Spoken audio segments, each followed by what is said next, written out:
Bonsoir à tous en tout cas pour cette émission Infopolitique, parce qu'il va falloir qu'on essaye de répondre non pas à travers de grandes idées ou d'une grande philosophie, voire de la politique, savoir aujourd'hui qu'est-ce que c'est apprendre à lire. Parce que cette question, on se la pose depuis un moment. Chacun essaye d'apporter son grain de sel dans le débat, ce qui n'est pas simple en fait, parce que avant c'était on apprenait à lire parce qu'on recevait des cours, on n'avait pas le choix. Aujourd'hui, on a le choix. Maintenant, est-ce que la méthode est bonne ou pas? On va pas le faire dans les grandes lignes. On va le faire à travers des exemples, à travers des expériences, et voir à travers nos 4 invités, qu'est-ce qu'ils ont apporté, comment ils ont fait pour que les enfants, leurs enfants ou les enfants des autres, elles ont pu les accompagner. On va dire elles ce soir et non pas ils, pardon. Déjà, je fais une erreur sur la prononciation. Comment elles ont accompagné ces enfants dans la lecture. Bonsoir Yael Guiton. Bonsoir Jismi. La femme aux 300 livres par an. Oui, c'est ça. Et maman. Et maman, oui. Alors, on va également recevoir Danielle Merca, Danielle Merca. Elle, non seulement elle écrit, mais elle elle édite également. C'est ça. Et la lecture, c'est, j'allais dire, aujourd'hui, être éditrice, c'est quelque chose de particulier? C'est quelque chose de particulier. Non, pas vraiment. Je veux dire, il y en a d'autres. Hein. Après, voilà, ça c'est une réponse que comme moi, j'espère qu'on n'en aura pas autant pendant toute l'émission. Bonsoir. Marie Carpentier. C'est bien Marie Carpentier, je ne fais pas une bêtise. Hein. Ah, donc, auteur. C'est ça. Donc, alors, juste que vous montriez à votre caméra le livre avec le WC là. Elle est voilà. là, la caméra. Voilà. Encore un petit peu, voilà. Qu'est-ce que fait l'enfant dans les toilettes? Il est tombé dedans. Enfin, elle est tombée dedans. D'accord. C'est des livres que j'écris et j'illustre. Nous, on bouche un petit coin. En français créole. D'accord. Ben, écoute, on va voir ça dans un instant. Et puis, avec nous, Mélissa Calarcy également, que déjà vu sur ce plateau, coordinatrice de l'association L'Île aux mots. L'île c'est en 3 mots, là. Hein. Alors, évidemment, il y a un jeu de mots, en un seul mot, mais l'idée, c'était de faire référence à notre île, avec toutes les activités qu'on peut y mener autour des mots. Alors, pour vous, par rapport d'abord à votre enfance, aux méthodes qu'on vous a inculquées pour apprendre à lire, à aujourd'hui, c'est quoi pour vous apprendre à lire? Comment vous définiriez cette phrase? Pour moi, déjà, ce serait de prendre plaisir. Enfin, pour moi, voilà, il y a vraiment cette notion de plaisir pour lire d'abord. Avant de savoir déchiffrer chaque lettre, chaque syllabe et tout ça. Et donc voilà, pour moi... C'est comme marcher? C'est comme apprendre à marcher? Est-ce que c'est comme apprendre à marcher? Marcher, je pense que ça vient naturellement. Après, lire, je pense que derrière, il faut quand même que les parents soient là aussi pour aider l'enfant. Voilà, je pense pour marcher, l'enfant se lève tout seul et il va. Peut-être pas, mais je veux dire, c'est plus naturel. Pour moi. Dans tout apprentissage, il faut un accompagnement. C'est sûr. Donc c'est pour ça que je disais que la lecture, on a besoin. Et Marie Carpentier, quand on écrit aujourd'hui, ça semble naturel. Mais apprendre les premiers mots, c'est quand... Je ne sais pas si vous avez des enfants, mais... Non, je n'ai pas d'enfants. D'accord. Je veux dire, quand vous apportez ces livres aux enfants, qu'est-ce que quel centre d'intérêt vous suscitez pour qu'ils aient envie d'ouvrir et de regarder chaque page? Déjà, j'essaye par ces livres de dédramatiser les maladresses. Il faut savoir que ce sont des histoires autobiographiques. Donc la petite fille qui est tombée dans les toilettes, c'était moi en fait. D'accord, c'est une vieille histoire? Oui, voilà. Elle est arrivée étant petite. Toutes les histoires d'Agatha Marie sont autobiographiques.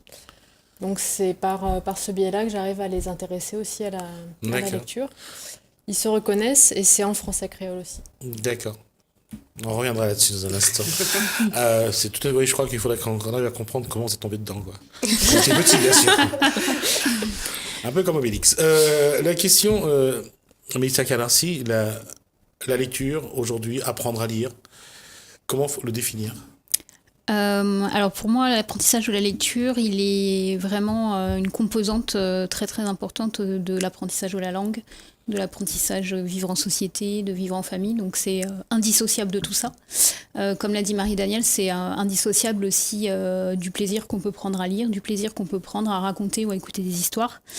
Et c'est un apprentissage qui va se faire vraiment sur une durée très très longue. C'est-à-dire que si on se dit on va apprendre à un enfant à lire en CP en une année et qu'il ne s'est rien passé avant, ça va être compliqué.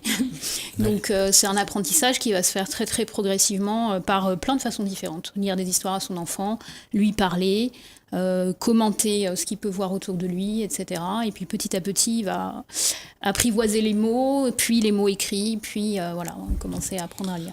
D'accord.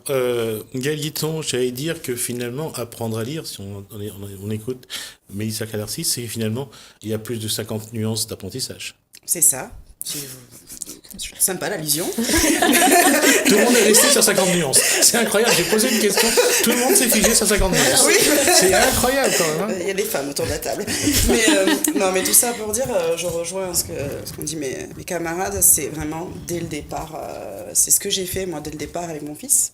J'ai un fils de 7 ans et je l'ai apprivoisé dans la lecture, on va dire petit à petit. Dès le départ, en fait, c'est lui raconter des histoires, c'est discuter avec lui.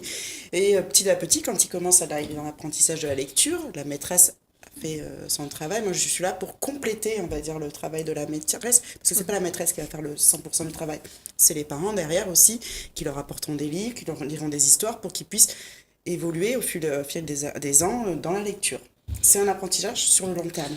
L'apprentissage, aujourd'hui, c'est quelque chose de particulier parce qu'on essaye d'apprendre le plus tôt possible dès 2 ans. Aujourd'hui, on inscrit les enfants en maternelle, c'est un fait. Avant, il y a 50 ans, et surtout à mon époque, à ma génération, on rentrait, nous, en CP à 6 ans, 5-6 ans, et on commençait l'apprentissage à cet âge-là. Et ça donnait des résultats, je dirais, pas trop mal. Aujourd'hui, on commence plus tôt et on a l'impression que plus on l'étale sur le temps, et quand on regarde que parfois un enfant sur 2 n'écrit pas correctement quand il arrive en seconde, c'est quand même particulier. Et maintenant, je ne veux pas non plus comparer les 2 méthodes et les 2 époques, surtout parce que c'est pas la même chose. Qu'est-ce qui fait qu'aujourd'hui, lire est devenu... Bon, il y a tout contexte sociologique, hein, il y a l'environnement, tout ce qu'on propose aujourd'hui. L'offre de plaisir et de loisirs est bien plus forte aujourd'hui, c'est une réalité. Mais qu'est-ce qu'il faut, à votre avis, est-ce que c'est la méthodologie qu'il faut faire évoluer, ou c'est parce que vraiment le contexte donne envie aux parents d'être moins présent, d'être moins vigilant, et à l'enfant d'être plus dans son plaisir, dans sa zone de confort, et d'avoir moins envie de lire? Moi, je pensais à l'environnement, parce que vous dites, vous êtes à l'époque, à votre époque, ou un peu plus haut, vous êtes rentré en 6 ans. Oui, c'était vers l'an 4 avant Jésus-Christ. À 6 ans, vous rentrez à l'école, mais il y a quand même cette notion d'environnement où il n'y avait pas la télé, il n'y avait pas toutes ces choses qui attirent l'enfant. Donc, vous étiez plus à aller sur ce qu'il y avait à la maison. Donc, je pense qu'il y avait sûrement des livres. Et vous faisiez votre apprentissage à l'époque. Maintenant, il y a beaucoup de choses pour nos enfants. Et si on ne leur met pas le livre devant eux, je ne suis pas sûre qu'ils iraient d'eux-mêmes. D'accord. En fait, à l'époque, on allait même fouiller dans les poubelles pour avoir les journaux. Mais voilà, et vous lisiez. Oui. Voilà. Pour vous, c'est le contexte qui joue vraiment. C'est ce contexte-là qui donne envie ou pas, que ce soit à la mère d'apprendre à l'enfant d'apprendre de lui-même.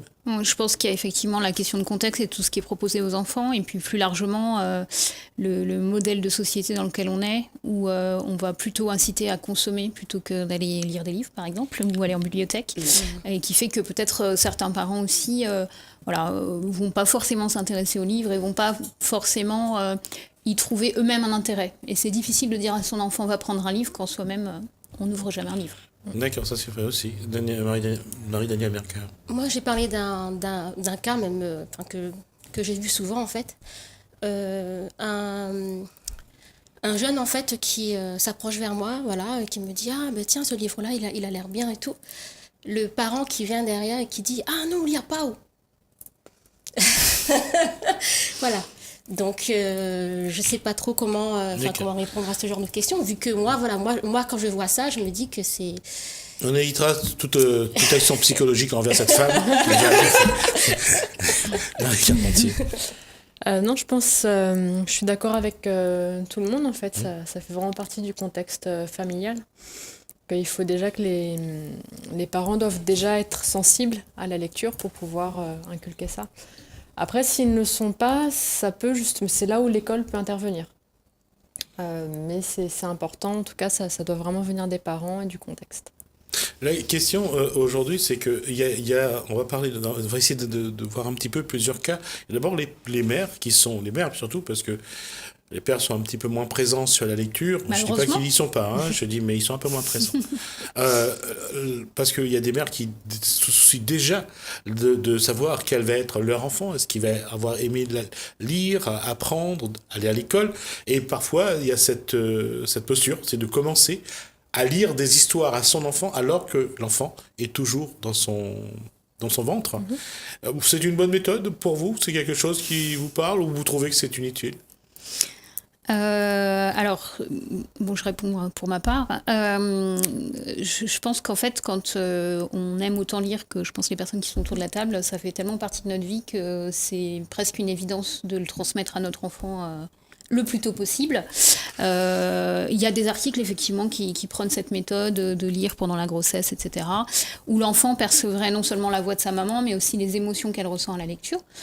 Donc, pour moi, ce ne sera pas un sacrifice, en tout cas, de lire pour mon enfant quand il sera dans mon ventre. Donc, pourquoi pas? Voilà, je pense que ça ne peut pas faire de mal, de toute façon. Et si ça fait du bien, tant mieux. Du même avis, je n'ai pas encore d'enfant, mais je sais que le jour où j'en aurai, je pense que je lirai effectivement. Certainement à voix haute pour qu'il entende aussi ma voix. Daniel Berker. Pareil, hein, pour moi c'est aussi logique, voilà. Hein, comme c'est un plaisir aussi pour moi, donc du coup, de transmettre ça, c'est bien. D'accord. C'est ce que Daniel... Gaël. C'est Gaël, pardon, Daniel. Ce que Gaël Guiton a fait pendant sa grossesse. Non, je lui ai parlé, mais c'est vrai que je ne lui ai pas lu des histoires parce que j'ai commencé à acheter des livres quand il est né.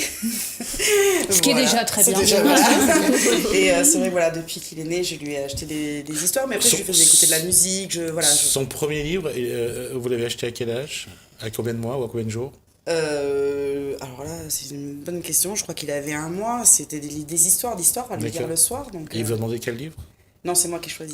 Ah, Pendant les 4 premières années, j'ai choisi les livres de mon fils, je le reconnais.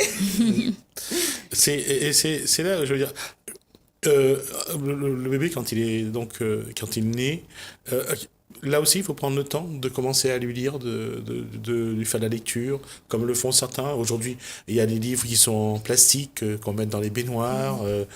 C'est ça, c'est la démarche qu'il faut avoir ou pas? Oui. Je pense que oui, parce qu'en fait, juste le fait qu'il prenne le livre, voilà, qu'il soit c'est tactile, toujours habitué tactile, voilà, au livre, je pense que c'est déjà une bonne chose. Donc, commencer petit, même voilà, dans les bains et tout, là, c'est très sympa, je trouve, en effet. Pour vous?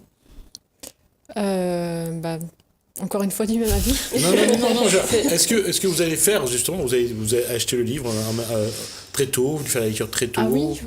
Les livres, c'est vraiment une passion pour moi et je pense que dès le plus jeune âge, voire même avant, j'achèterai des livres. D'accord. Je laisse, mais ça répond à cette question. Et après, je lui poserai une question qui est juste derrière. Alors, acheter le plus tôt, lui faire entendre la voix, faire entendre les mots, c'est ce qui...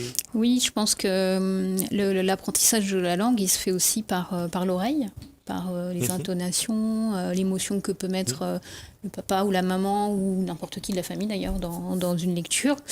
Et voilà, et ça se met en place en fait dans le cerveau de l'enfant de façon complètement inconsciente. Et puis après, c'est des choses qu'il va réutiliser au fil de son apprentissage et de sa croissance. Donc ça peut qu'être bénéfique.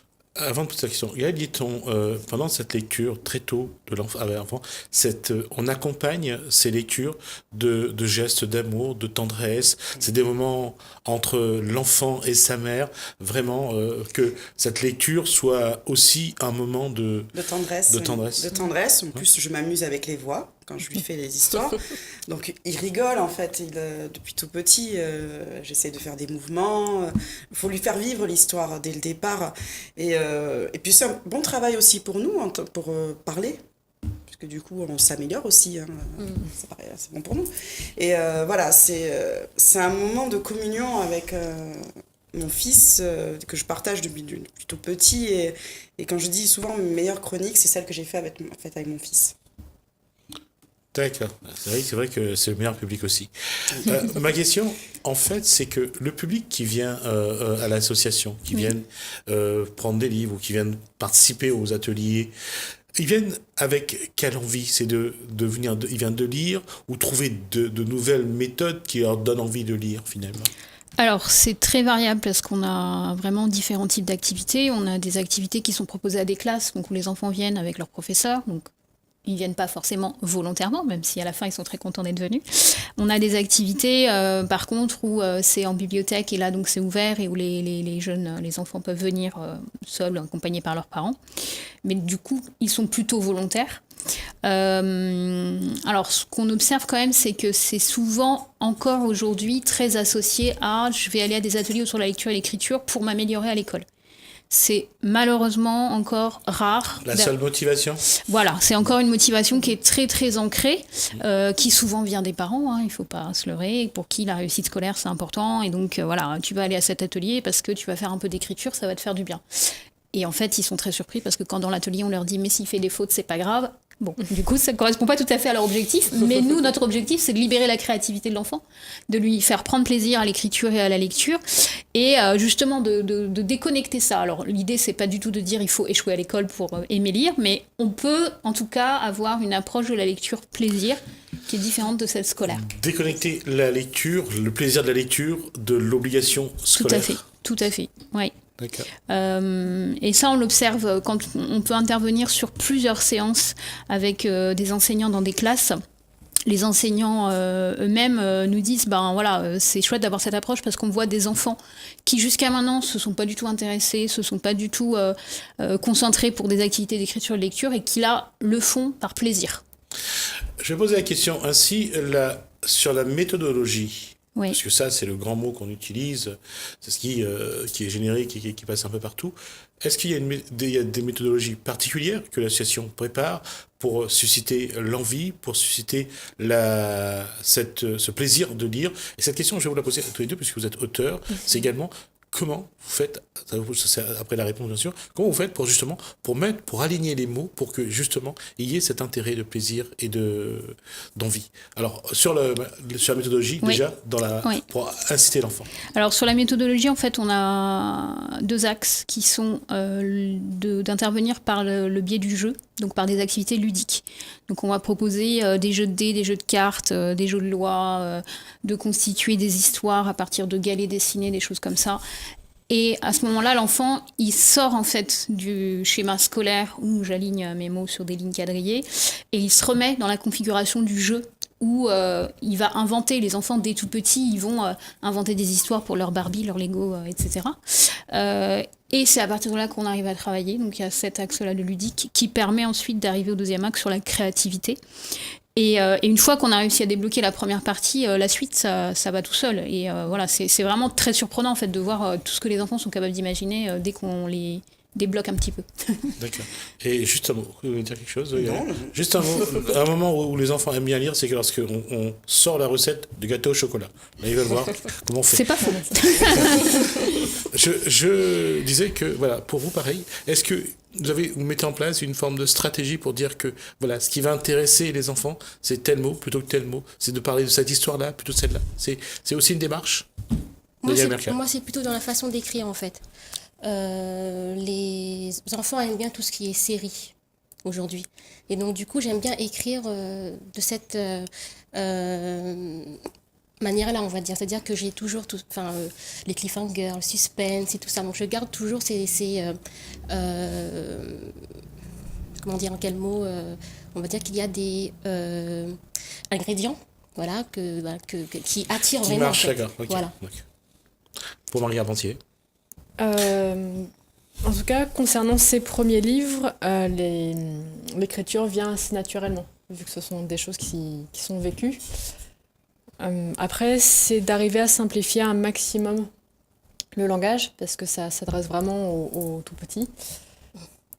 C'est quand même beaucoup plus simple. Voilà, cette image-là qui est à la couverture, je pourrais avoir le livre que je vais montrer à la caméra. Cette première image, je vais vous montrer, donc cette jeune fille, Marie Carpentier, donc jeune, qui est tombée dedans. C'est cette image-là, c'est ça qui va accrocher aussi les enfants. Ça, vous en avez déjà parlé avec eux quand ils ont regardé le livre? Oui, déjà il y en a beaucoup qui rigolent, surtout quand je raconte que c'est autobiographique. Et du fait d'avoir des couleurs assez vives au niveau de la couverture, comme pour le deuxième, je fais en sorte d'avoir vraiment des couleurs vives qui a un attrait pour l'enfant, justement. Et quand, bon, c'est un lieu, je vais dire, intime, l'enfant partage pas ça forcément, mais il y en a quand même quand ils viennent vers l'auteur en disant, ben moi, voilà ce que j'ai vécu, je suppose, dans les toilettes, pareil, je suppose. Il y en a, l'idée c'est vraiment de dédramatiser les maladresses. Tout le monde est maladroit, certains plus que d'autres, malheureusement. Mais non, on vous accuse de rien. Ah non, mais moi j'assume complètement, c'est pour ça que j'en fais des livres pour enfants, justement. Ouais. C'est de dédramatiser cette partie-là, de dire que tout le monde peut être maladroit, et qu'on y survit. Et surtout, on peut en faire un drame, quoi. Voilà. Il faut s'en amuser. C'est ça. On peut rire de tout. Et dans le livre que je regarde que maintenant, là aussi, c'est des couleurs vives, dans les mêmes couleurs, des couleurs non, plutôt vives plutôt que pastel, mais simplifiées, parce qu'il n'y a pas trop de couleurs. Il y a 2 ou 3 tons qui vont se différencier. C'est aussi Marianne Merca parlait de séries, mais aussi d'attacher les enfants à des ingrédients qui vont un peu revenir, je suppose. Oui, en tout cas pour cette série-là. L'idée, c'est de garder toujours le même style de dessin, les mêmes couleurs, de garder des couleurs, il n'y a pas forcément beaucoup de dégradés non plus. Donc c'est vraiment d'aller au plus simple, en fait, des dessins très simples, mais pas trop simples non plus pour pas... Gaëlle Guiton, vous qui êtes une spécialiste en lecture et en lecture de jeunesse, en lecture de jeunesse également, ce genre d'ouvrage, c'est ce qui aussi attire, c'est aussi qui retient le lecteur, l'enfant lecteur. Oui, je confirme. Déjà, cette petite fille que je trouve très mignonne, voilà, et ses toilettes, et puis ça accroche, et puis automatiquement, moi je sais que mon fils va aller vers cette couverture et va demander qu'est-ce qui est arrivé à cette fille. Et voilà, on a fait la même chose, je me suis assise à côté de lui, et on l'a lu ensemble, et on a discuté, il a beaucoup rigolé, et il était tout content, petite Marie. Il a beaucoup aimé le chat aussi, maman a beaucoup aimé le chat aussi. Voilà, parce que le chat est un personnage important dans ce petit album jeunesse. Voilà. Et comment, justement, se fait l'acquisition des mots de la lecture? Comment ça... C'est maman qui lit et l'enfant qui écoute et... Ça dépend de... Je sais que Carter Rees, donc on est fan, mère et fils, on est fan, c'est moi qui lis, parce que c'est un peu plus compliqué pour lui. Et je mets mon doigt, en fait. Quand je lis, je mets mon doigt, il me le demande, et il suit mon doigt pour la lecture. Donc, il veut reconnaître les mots? Oui. D'accord. Pour la Katamari, on l'a lu ensemble. Voilà. Après, je lui achète des livres où il lit tout seul. Je suis à côté de lui, il me pose des questions, ce qu'il a bien lu et tout. Voilà. Donc, je prends des livres à son niveau. Et si c'est un peu plus élevé, je lis pour lui, mais avec le doigt dessus. D'accord.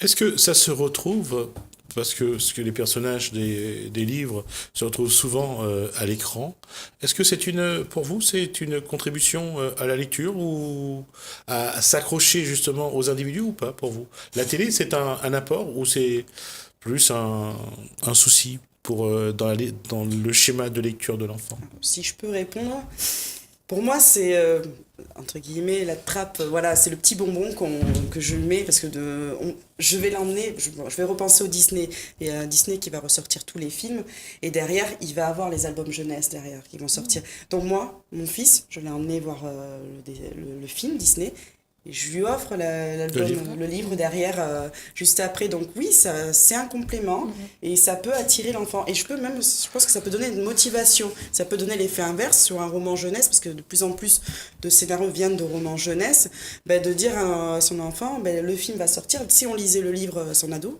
on lisait le livre avant, et après on va voir le cinéma, ça peut être une récompense aussi. Non, en fait, oui, c'était souvent à l'après que moi, j'achetais le livre pour les filles après avoir vu le dessin animé. Mais ils vont quand même relire le livre, c'est ce qui me surprend souvent. C'est qu'ils ont déjà vu le film, qui a duré 1 heure, 1 heure et demie, mais après ils vont quand même lire le livre pour savoir si le livre correspond au film. C'est un petit peu cette démarche-là qu'on voit aujourd'hui. On le voit, quelle que soit d'ailleurs la génération qui lit ou pas, que ce soit avec, j'allais dire, tout ce qu'on voit comme dessin animé qu'on retrouve, comme Pikachu, comme les mangas bien sûr, et puis les dessins animés qu'on retrouve à l'écran. Et puis pareil pour les générations qui sont plus grand, comme pour ceux qui lisent Harry Potter, ceux qui regardent Le Seigneur des Anneaux, Le Monde de Narnia et compagnie. On voit quand même, et pour ceux qui sont un peu perturbés, Walking Dead. Je suis désolé, je retire ce que je dis.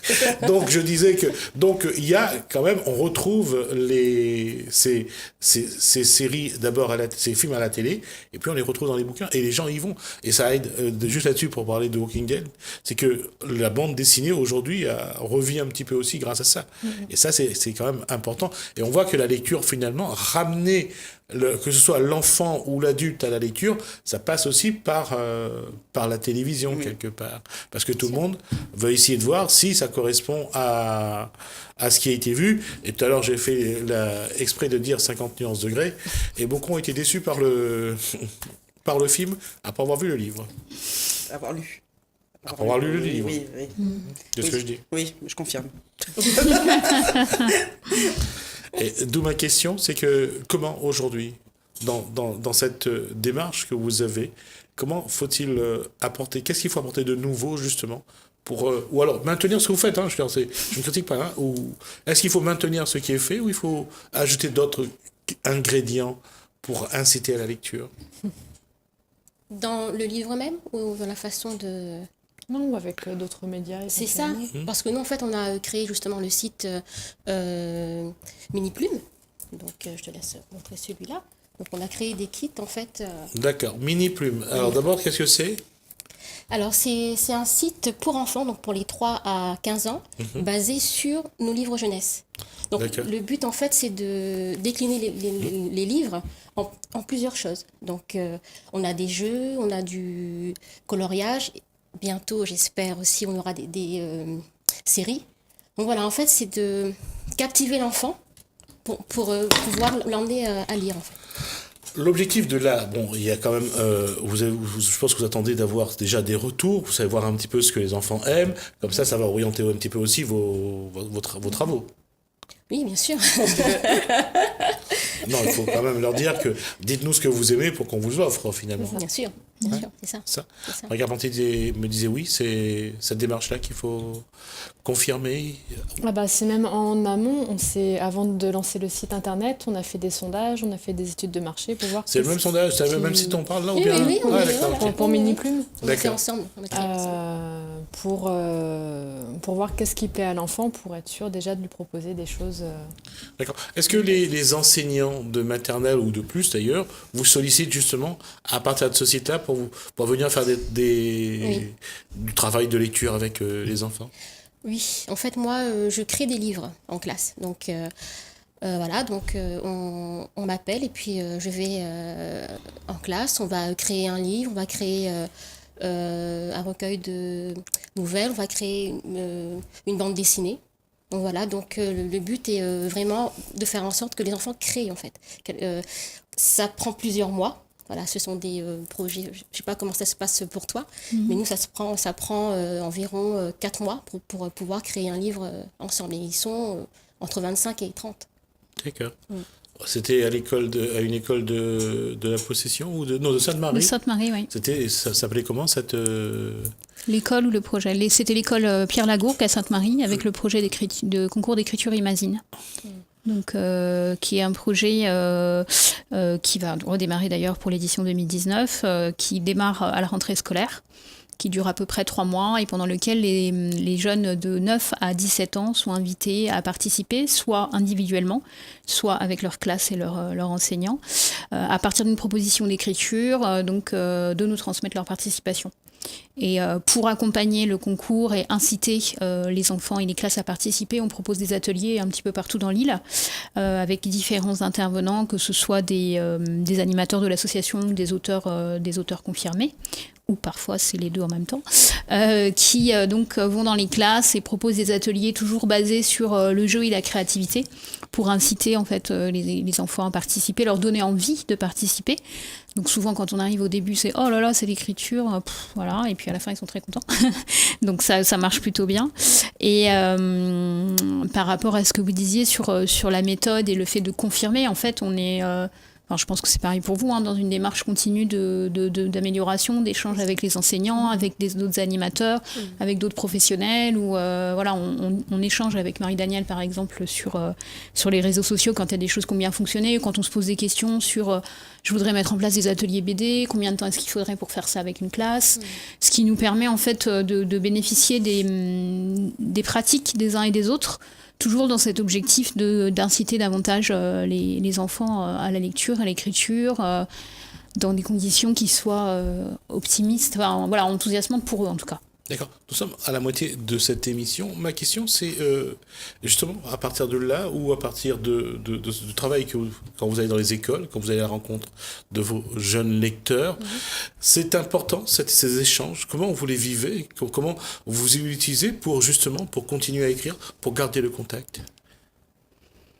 En fait, c'est vraiment... moi, ce sont les enfants que je rencontre en fait qui me portent. Donc pour pouvoir écrire encore pour eux après. Donc quand je les vois et qu'ils me disent merci parce que avec toi on a pu faire ça, on a pu écrire, on a pu créer. À la fin ils repartent avec leur livre. Donc avec des étoiles dans les yeux et tout. Les parents sont fiers d'eux. Donc c'est tout ça en fait qui nous porte. D'accord. Marie Carpentier, il faut être un enfant. Il faut redevenir un enfant pour écrire pour un enfant. Pas nécessairement. Je pense que, en tout cas, moi, je sais que ça me vient naturellement d'écrire pour les enfants. Après, j'imagine que certains ont des méthodologies. Je sais qu'il existe des méthodes d'écriture. Certains disent écrire, c'est réécrire. Ça, c'est souvent le cas, en tout cas. Et dans les échanges avec les enfants, justement, c'est d'essayer de capter un petit peu ce qu'ils aiment ou d'essayer de comprendre aussi ce qu'ils ont besoin.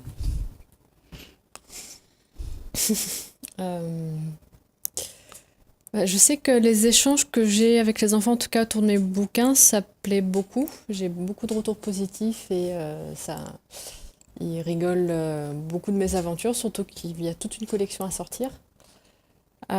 Après, il y a aussi d'autres projets où je pense que ça pourrait les intéresser, en tout cas. Plus cibler l'écologie, la bricorécup, des choses comme ça. Un petit peu comme travailler sur la faune locale, exactement. La tortue, le paille en queue, pour aussi les intéresser un petit peu à leur environnement. C'est l'idée du livre sur lequel je travaille actuellement, c'est de sensibiliser à tout ça, justement. D'accord. Gaëtan, la question sur les échanges. Vous êtes sur des plateformes où vous échangez avec d'autres lectrices, d'autres lecteurs. Vous portez des jugements de valeur aussi, parce que vous devenez à ce moment-là quelqu'un qui peut avoir la plume acerbe quand c'est pas bien fait, quand... Est-ce que c'est une bonne... c'est ça qu'il faut, rester honnête, parce que ce que je voulais dire, c'est de rester honnête soi-même dans l'écriture pour que les personnes avec qui vous échangez, avec les auteurs que vous rencontrez, il n'y ait pas d'ambiguïté, que vous n'êtes pas là pour seulement vendre un livre, mais vraiment pour répondre à ce que le lecteur peut avoir envie. Alors, je suis contre les critiques de complaisance. J'essaie d'être honnête en étant très respectueuse, parce que je sais que derrière un livre, il y a beaucoup de travail. Par contre, quand c'est mal écrit, quand c'est brouillon, quand la maison d'édition n'a pas fait son travail, je suis désolée, là je le dis, et je suis... c'est très rare, mais ça m'est arrivé. Par contre, je sais reconnaître un bon travail, je sais reconnaître quand je ne suis pas un bon public. Il m'est arrivé d'avoir des critiques, comme dit acerbe, mais c'est très rare. C'est vraiment parce que il y a eu un sale boulot rendu, qu'on paye 17 €, parce que je peux comprendre qu'on ait peur, on paye 17 € et qu'il n'y a pas de travail derrière. Je peux comprendre après que certaines personnes vont dans des grandes maisons d'édition où ils sont sûrs que le travail est fait. Alors que je dis que non, il faut se battre aussi pour des petites maisons d'édition où le travail y est. Et il y a des talents. Et je suis là pour ça. Moi, quand je vais dans ma bibliothèque, j'ai de tout. Et je suis là pour promouvoir un peu ce qui est intéressant, les auteurs locaux qui ont du talent. Il veut dire qu'il ne faut pas s'arrêter au manga pour les plus petits, pour tout ce qui est Pikachu et autres. Il ne faut pas s'arrêter à Harry Potter, au monde fantastique. Il faut s'élargir. Il faut vraiment s'ouvrir. Oui, il faut s'ouvrir. Il y a de la littérature pour tout le monde. Et il faut s'ouvrir. Alors je dis souvent, quand je rencontre un lecteur, quelqu'un qui n'aime pas lire et qui me dit j'ai du mal à trouver, je lui dis des fois, commencez un peu petit, je discute beaucoup avec les gens, ados ou adultes, et j'essaie de leur donner envie de lire. Donc je discute, j'essaie de comprendre ce qu'il aime, j'essaie de comprendre qu'est-ce qu'il recherche dans un livre, et je suis là après pour essayer de le conseiller. Je peux me planter, hein, il m'arrive de me planter, mais quand derrière j'ai un retour et que j'ai une ado qui me dit j'ai réussi à finir un livre, pour moi c'est une grande victoire. D'accord. Voilà. Je suis pas fan de Beetlejuice ni de Tim Burton avec son Jack, son Noël, l'étrange Noël de Monsieur Jack, mais ça marche quand même. Là, on voit que quand ça passe à la télé, puis ça vient à l'écriture, les gens apprécient. Mais pourquoi je dis ça? Parce que il y a quelque chose qui marche à La Réunion. Je sais pas si vous avez eu l'occasion de l'utiliser. C'est les contes. Il y a de plus en plus de conteurs, de conteuses à La Réunion, des gens qui réinventent leur histoire à chaque prestation. Est-ce pour vous, ça concourt à envie d'utiliser les mots? Et là, je dis pas d'écriture, mais l'envie de jouer avec les mots, de jouer avec les émotions, de jouer avec la peur. Ça aide à faire ouvrir l'esprit, ça aide à ouvrir l'esprit, à donner envie à quelqu'un de dire, dans les livres, il y a tout ça. Oui ou pas? Moi, je pense que je suis... Non, c'est pas forcément une colle. En fait, mon copain est conteur, donc ça tombe plutôt bien. Ah, d'accord. Et justement, puisque... C'est donc... je savais pas, je posais la question. Oui, je me doute bien. Et je sais que je l'ai déjà vu conter, et il emmène vraiment son public avec lui. Dans ce voyage dans ce voyage, pendant 1 heure, on est transporté littéralement dans son histoire, et lui, ce qu'il aime, c'est interagir avec le public, justement. Prendre à partie les enfants. Si par exemple il a un zèbre dans son histoire, il va dire à l'enfant, toi t'es le zèbre. Pendant toute l'histoire, tu seras le zèbre. Du coup, ce qui fait rire pas mal de monde. Mais ça permet à l'enfant de s'évader, en tout cas pendant ne serait-ce qu'1 heure. Et les enfants aiment beaucoup les contes, en tout cas. Parce qu'à chaque fois qu'on dit à un enfant, il était une fois, et déjà il est dedans, quoi. Déjà il rentre dans la posture, dans l'émotion. Et c'est pour ça que je pose la question sur les contes. Bon, pour en avoir eu l'occasion d'en voir 2 ou 3 en prestation, c'est incroyable, hein. Et quand je dis c'est incroyable, quel que soit l'âge de l'individu qui est dans le public, il part en voyage. Il se met dedans, et c'est vrai que il joue à le jeu de répétition, les jeux de mots, la personne qui est là rentre dedans. Il ne se pose pas de questions, il ne cherche pas à savoir son âge. Et ça, c'est un paradoxe, parce qu'on a l'impression que depuis 20 ans, on redécouvre les contes à La Réunion, il était une fois, mais malgré tout, à l'école, je ne sais pas comment ça se passe, lorsqu'on travaille avec les enfants, il faut mettre il était une fois, ou bien... Souvent, oui. Enfin, pour moi, en tout cas, dans mon cas, oui. Je le mets parce que c'est une formule qui les aide beaucoup. Voilà, dès qu'on dit il était une fois, ça y est, ça se déclenche là-dedans. En fait. Ça déclenche quelque chose. Ouais. Et à chaque fois, je me disais ça quand on regardait ce qu'on fait, quand on travaille avec les enfants. L'enfant a besoin de sortir de son quotidien, de son environnement. Et ça, c'est ça que les livres doivent aussi répondre à ça. L'amener dans un autre monde, dans un voyage, dans son imaginaire. Pour l'adulte aussi. Hein. J'allais dire, ouais. Pour l'adulte, comme j'expliquais souvent, moi c'est un besoin de lire. J'ai besoin de lire. J'ai besoin de m'évader aussi. Et il n'y a pas que apprendre à écrire ou l'orthographe, il y a aussi s'évader. Bien sûr. Donc pour l'adulte aussi, il faut 50 nuances d'imaginaire. Si vous voulez. Là, pour revenir à la question sur ce point-là, quand on regarde aujourd'hui la production, les livres, il y en a, il y a beaucoup d'auteurs, il y a du bon travail, il y a de la qualité. Sur quoi on doit travailler aujourd'hui ? Sur l'émotion ou sur les relations humaines. Quand on regarde dans les salons des livres, quand on regarde les enfants qui viennent avec les peluches, avec le décor qu'on met, les jouets gonflables, les structures gonflables, mais c'est incroyable de voir à quel point ce monde-là, je dirais le monde du livre, intéresse. Le monde du livre donne vraiment envie, et le bonheur qu'on voit sur le visage, quel que soit l'âge, est une réalité aussi. Alors pourquoi ? C'est paradoxal, on se plaint que le monde ne lit pas, ou ne lit plus. Peut-être qu'on pourrait analyser le public de ces salons Ça pourrait être intéressant de voir que c'est finalement peut-être toujours un peu les mêmes personnes. C'est les mêmes personnes qui vont dans les bibliothèques, qui vont dans les librairies, qui vont dans les salons. Et je pense que ce que vous disiez tout à l'heure sur le conte et sur ces petites formules ou ces petites recettes, pour revenir sur la recette du gâteau au chocolat, la petite recette qui fait que les personnes vont s'intéresser au livre, c'est là-dessus qu'il faut travailler, c'est là-dessus qu'il faut voir comment aller chercher des nouveaux publics. Et il y a une énorme variété, il y a une grande qualité, de plus en plus de maisons d'édition locales qui font des choses très très différentes et très chouettes. Mais aussi, ce qu'il faut, c'est des personnes qui vont faire ce travail de médiation. Parce que comme l'a dit Gaëlle, on va avoir le livre et puis l'enfant, et parfois il va avoir du mal à y aller tout seul, et il faut qu'il y ait une personne qui l'accompagne. Ça peut être le parent, ça peut être le professeur, ça peut être l'animateur, ça peut être le bibliothécaire.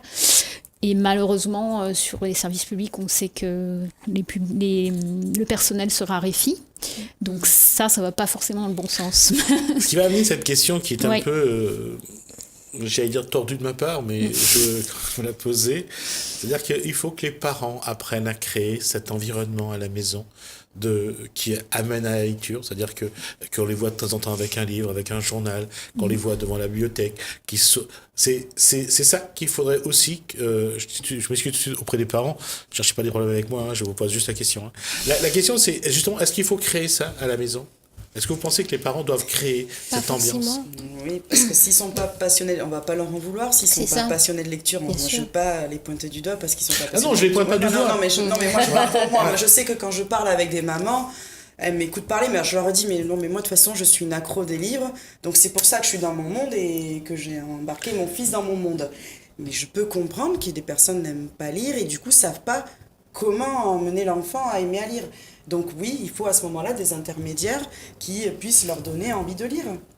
Parce que d'une façon ou d'une autre, on le voit, où Disney a trouvé la formule en créant des parcs d'attractions, en faisant revivre des personnages, voilà. Et qu'on le veuille ou pas, avant on avait des parents, une génération de parents qui n'ont pas été à l'école très loin, qui n'avaient pas la même instruction, mais ça ne nous a pas empêché d'apprendre aussi à lire. Bon, tu te dis, ma mère, elle sait lire. Hein. Ça m'évitera de me prendre une torgnole en rentrant à la maison. Donc, mais ceci étant, il y a une réalité, c'est que on avait cette envie, parce que l'école et apprendre à lire était aussi, j'allais dire, une marque d'être dans une société. On n'est pas parmi les gens qui travaillaient bien, qui étaient reconnus, et puis l'école restait encore un ascenseur social. Aujourd'hui, c'est plus le cas. Alors que la lecture reste un élément d'apprentissage. Et la question, c'est qu'aujourd'hui, on cherche toujours des responsables ou des coupables. Pourquoi les enfants ne savent pas lire ? Pourquoi les enfants savent mal lire ? Et aujourd'hui, jamais la production de livres n'a été aussi conséquente. Jamais il y a eu autant d'auteurs, de qualité d'ailleurs. Alors qu'est-ce qui explique ? Alors qu'est-ce qu'il faudrait donc, à tous les niveaux, et sans accuser qui que ce soit, sans pointer du doigt personne, comment on peut travailler ensemble pour que l'enfant se retrouve dans un environnement qui lui donne envie, qui lui fait plaisir, que le parent aime lire ou pas. Comment faire ensemble pour que ça marche, à votre avis ? Je pense que, comme le disait Gaëlle et Marie-Danielle, il faut pas culpabiliser les parents, parce qu'effectivement, on a tous nos parcours, etc. Donc, voilà. Mais par contre, il y a peut-être des choses qui sont... dire, mais ça, même si le parent aime lire et qu'il travaille toute la journée, qu'il rentre tard le soir, on va comprendre qu'il n'ait pas le temps de lire. Hein. Je veux dire, c'est pas... C'est pour ça que je dis que je ne pointe du doigt personne. C'est un contexte qui est là aujourd'hui. C'est que, soit ils aiment lire, ils n'ont pas le temps, soit ils n'aiment pas lire, même s'ils ont le temps, ils ne le font pas. Comment ceux qui pensent que c'est de leur responsabilité, comment ils peuvent faire finalement ? Je pense qu'il y a des choses assez simples qu'on peut mettre en place. Donc déjà, avoir des livres à la maison. Donc, si on n'a pas la possibilité de les acheter, alors il y a déjà des endroits où on peut les acheter moins cher, des associations, voilà. Être inscrit à la bibliothèque pour pouvoir emprunter des livres, c'est gratuit quasiment dans toutes les communes à La Réunion. Et déjà, avoir des livres à la maison. Parce que déjà, cet environnement où, voilà, même si l'enfant il va pas forcément y aller tout seul, peut-être qu'au bout d'un moment, d'avoir ces livres qui sont pleins de couleurs, avec des couvertures comme ça va attiser sa curiosité. Et puis trouver des petits moments. Alors bon, c'est vrai qu'avec les rythmes qu'on peut avoir parfois, c'est pas forcément évident, mais autant que possible de trouver des petits moments de partage autour du livre, parce que c'est aussi un moment comme on l'a dit, hein, de tendresse, de partage avec son enfant, ou voilà, peut-être se dire, et là les enseignants vont pas être contents, mais un petit peu moins de temps à taper sur les doigts pour les devoirs et un petit peu plus de temps à partager le lecture plaisir, je sais pas. Je me dis que c'est peut-être... On a parlé de lecture pour s'évader, de lecture pour l'apprentissage, se former à avoir un métier, mais c'est aussi constituer sa personnalité, être bien dans sa peau, donc c'est quand même très très important. Donc voilà, peut-être essayer de trouver des petits moments comme ça. Ça va pas être un déclic du jour au lendemain, enfin je doute que ça arrive souvent malheureusement, c'est plus sur la durée. Et puis aussi, voilà, prendre le temps de conduire l'enfant sur des manifestations à la bibliothèque, etc., pour que les choses se passent petit à petit. Sur la démarche, on voit que pour apprendre à mettre beaucoup d'émotions, il y a les mots, il y a l'émotion, pour que l'enfant se rentre dedans, ça prenne du plaisir aussi, et envie de savoir. En même temps, il y a ce qu'on attend d'une éducation, c'est faire grandir l'enfant, lui donner des valeurs, lui donner des principes. Et là aussi, vous avez votre part, sans vouloir vous mettre une pression, vous avez également votre part.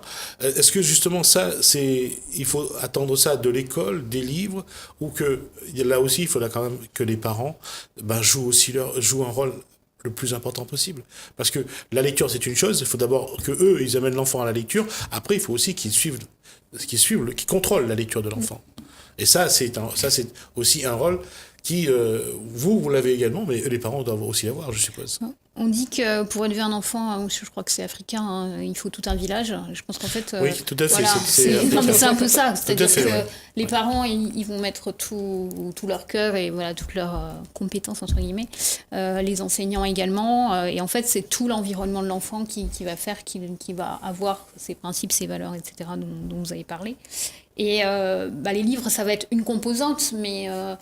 je pense qu'il ne faut pas non plus attendre que tout soit réglé par les livres. Voilà, exactement. Donc c'est vraiment un ensemble de choses. Et il y a une responsabilité, je pense, en tant qu'auteur et éditeur. Je pense que vous en êtes conscient. Ouais.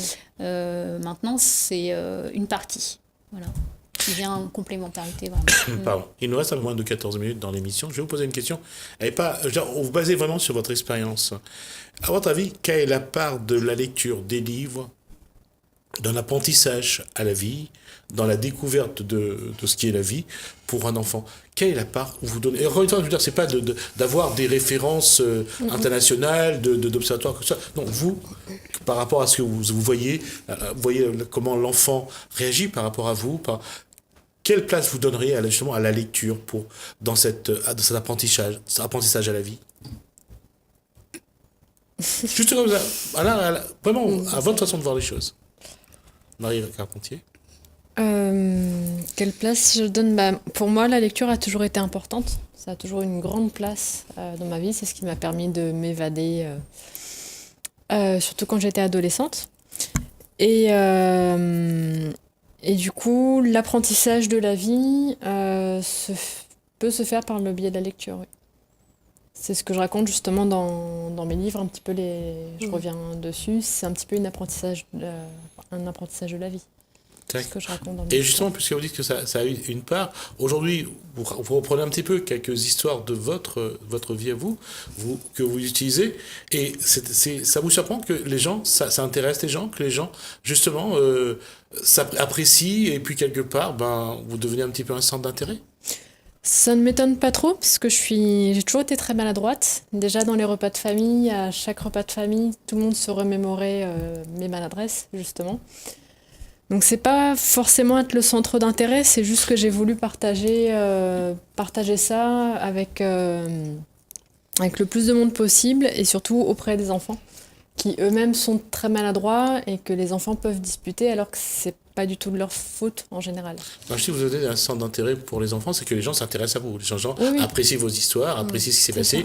Et quelque part, c'est aussi une forme d'humilité de montrer des choses qui n'est pas non plus à la gloire de la personne. Pas du tout. Même question. Loin de là même. Même question, Marie-Danielle Mercat. La part, parce que je rappelle, vous êtes éditrice et auteur. Et par rapport au nombre de livres que vous éditez, on voit que le livre prend une place aujourd'hui de plus en plus importante. Oui. Moi, en fait, ce qui m'étonne le plus, en fait, c'est que les plus jeunes maintenant aiment bien lire les gros livres. Ah oui, les plus jeunes de 13 ans, ils arrivent enfin, ils vont me dire que ça non, ça non, ça non. Par contre, le gros livre, ah oui, ça oui, parce qu'il est gros. Ils aiment en fait lire. Donc il y a une passion pour la lecture en tout cas. Elle est là. Ça, c'est sûr, elle est là. Je pense que c'est à nous de faire en sorte, justement, d'amener ce qu'il faut pour eux.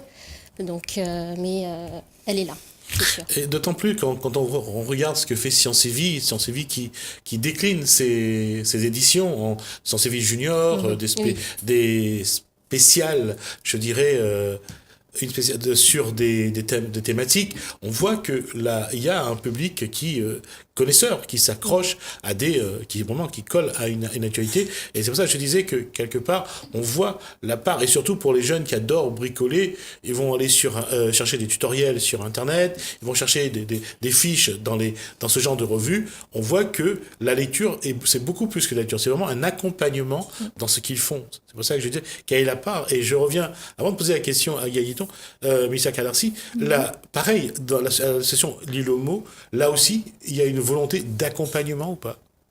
Oui, tout à fait. En fait, le projet de l'association, c'est vraiment de promouvoir l'écriture et la lecture par le jeu et la créativité, comme je l'ai dit, et d'aller à la rencontre des publics. Ne vous cachez pas derrière votre main. D'aller à la rencontre des publics qui, pour plein de raisons, peuvent être éloignés du livre ou de l'écrit. Et on est intervenu aussi bien dans des crèches que dans les écoles primaires, les collèges, etc. et auprès de jeunes de 16 à 25 ans et jusque dans les EHPAD, donc les maisons de retraite. Et on essaye de proposer pour chaque type de public une approche qui soit adaptée, justement pour accompagner les publics, pour donner envie de découvrir le livre, pour donner envie de s'essayer à l'écriture.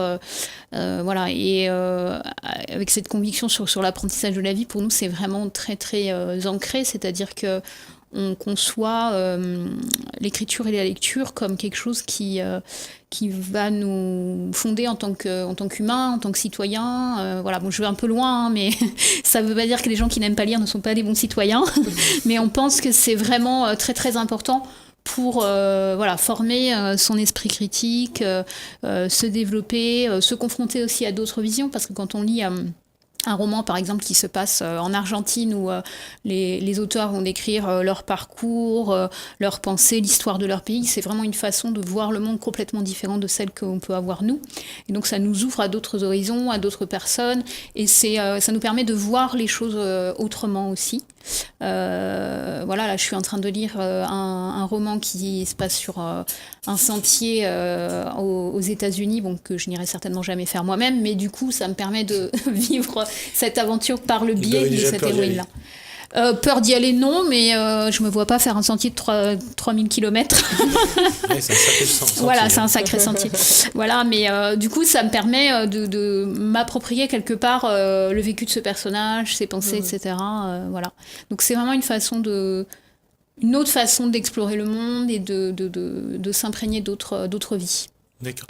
Gaël Guittenteur, vous disiez que les livres, vous les choisissez pour votre enfant, puisque c'est vous qui les lisez au départ. Il y avait une stratégie d'éducation, il y avait une façon de dire, mon enfant, j'ai envie qu'il commence d'abord à apprendre ça. C'est le rôle de la mère, bien sûr, hein, je ne critique pas. Non, mais d'ailleurs, c'est pas sur les choix. C'est cette envie de dire que l'enfant, vous l'éveillez à la vie, vous lui donnez envie. Oui. Et je vais prendre un exemple d'un livre qui s'appelle Wonder, que j'ai lu d'abord toute seule. Rien à voir avec la pile. Non, c'est un enfant qui est malade, qui a... la maladie de Streeter-Collins, je l'ai bien dit. Streeter-Collins, un peu Elephant Man. Ah, d'accord. Voilà, cette maladie-là. Et moi, j'ai voulu lui apprendre d'une manière différente, parce que je ne savais pas comment l'expliquer, j'aurais pu être maladroite, et je lui ai acheté l'album jeunesse. Bon, j'avais lu le livre, je lui ai acheté l'album jeunesse, et on l'a lu ensemble. Donc pour moi aussi, c'est une manière d'appréhender certains éléments qu'on ne connaît pas, qu'on ne maîtrise pas. On vit tous dans un cocon, il faut le dire, et les livres nous permettent de sortir de ce cocon, d'appréhender d'autres choses. Et moi, je le reconnais, j'avais des préjugés sur certaines choses, et lire des livres m'ont permis m'ont permis d'être plus tolérante, de revoir un peu mes jugements, de me dire non, tu sais pas tout de la vie, Gaëlle, il y a autre chose, et aussi voir d'autres pays, voir d'autres cultures, et pour moi, en ce qui me concerne, ça m'a appris beaucoup de tolérance et beaucoup d'ouverture d'esprit sur beaucoup de choses, et j'aimerais le transmettre à mon fils. Et il est vrai que je mets des livres de côté, jeunesse, parce que j'en ai beaucoup, où ça va traiter des sujets très particuliers, que je ne sais pas comment je vais l'aborder, et que je sais que ce sera plus facile après un livre. Alors justement, là, puisqu'on parle de la façon d'aborder, comment, par rapport à ça, est-ce qu'aujourd'hui, il y a des thèmes que Guiton n'aimait pas forcément, mais qu'elle s'est obligée à lire pour son fils? Oui, et même des thèmes que j'ai lus pour moi aussi. Et je pense à l'harcèlement scolaire, qui y en a de plus en plus, c'est encore un sujet tabou, et j'en ai lu beaucoup dans ce genre-là, mon fils, je veux qu'il le lise. Peut-être que ce serait une manière pour lui aussi d'en parler, si ça lui lirait, on ne sait pas. On se dit, on connaît nos enfants, mais on ne sait pas ce qui se passe à l'école. Il y a aussi ce qui se passe autour de la sexualité, la transsexualité. J'ai lu un roman jeunesse sur ça. Je suis désolée, moi je ne sais pas, j'ai pas de personne transsexuelle autour de moi, donc comment je vais faire pour en parler à mon fils? Donc le livre, ça m'aide. D'accord. Et justement, cet inconnu dans lequel les enfants se lancent et que les parents regardent, parce que les parents, heureusement, malheureusement, c'est comme ça, il y a toute l'émotion lorsqu'on envoie son enfant, d'ailleurs, lorsqu'on dépose son enfant à l'école le premier jour de la maternelle, c'est la mère qui souffre plus que l'enfant déjà, mais c'est normal, hein, il y a pas, bien sûr, je ne critique pas, je l'ai fait avec mes 2 enfants, je les ai déposés à la maternelle, et jusqu'à l'université d'ailleurs, mais j'ai tout d'être présent, non, c'est pour dire aussi, il y a des, moi j'ai eu cette opportunité de dire d'être toujours présent pour mes filles, mais on voit que justement l'apprentissage, quand je parle d'ouvrir un livre, d'essayer de découvrir quelque chose. On parlait tout à l'heure d'harcèlement scolaire. J'ai reçu une jeune fille de 18 ans. Elle a passé des années à être harcelée. Aujourd'hui, elle souffre d'un trouble dissociatif. Hein. C'est-à-dire qu'elle a 8 personnages en elle. Donc elle est venue sur ce plateau. C'est pour ça que, c'est-à-dire vraiment affronter aussi ses peurs. Quelque part, les parents doivent aussi affronter ses peurs. C'est un petit peu comme lorsqu'un enfant pose une question sur la sexualité à son père ou à sa mère, et là, d'un coup, c'est un monde qui s'effondre pour les parents. Donc, c'est pour ça que je disais que la lecture, comme disait Guiton il y a quelques instants, c'est aussi une porte vers quelque chose qu'on ne vit pas forcément, mais qu'on peut découvrir à travers les livres. C'est pour ça que j'insiste sur le choix de l'auteur. Quand je pense à ce livre sur la transsexualité, quand je l'ai lu, d'abord, je m'enseigne toujours sur l'auteur, le parcours de l'auteur. Parce que je me dis, le parcours de l'auteur permet de savoir ce qui va nous amener. Et elle, la femme qui a publié ce livre, était transsexuelle, donc je savais qu'elle avait une histoire importante à raconter. Et ça m'a vraiment touchée. Un livre très émouvant. Et c'est important, parce que si c'est quelqu'un qui ne maîtrise pas le sujet et qui va aborder le sujet, je pense que là, ça part la catastrophe. Donc il est très important aussi de voir l'auteur, le parcours de l'auteur, quand il aborde certains sujets très particuliers pour les enfants, pour les ados. Marie Carpentier vient de nous la montrer tout à l'heure de l'émission. Voilà, il sait ce qu'elle partage, c'est sa vie, c'est ce qu'elle a connu. Et je crois que la plus belle chose qu'on peut offrir au lecteur, c'est aussi ce qu'on est, c'est notre vie, et je crois que c'est quelque chose qui marche en plus. Oui. Et surtout, c'est comme disait Gaëlle, c'est le personnage du Cat qui est vraiment très attachant. En fait, c'est lui qui raconte l'histoire. C'est lui qui est témoin des maladresses de la Katamari, en fait. Donc, on a toujours le point de vue du chat qui raconte. Merci en tout cas d'avoir partagé ce moment avec nous. J'espère qu'on aura l'occasion de revenir, parce que je pense que la lecture mérite qu'on lui accorde un peu plus de place à la télé. C'est drôle ce que je viens de dire, mais c'est une réalité. Merci en tout cas.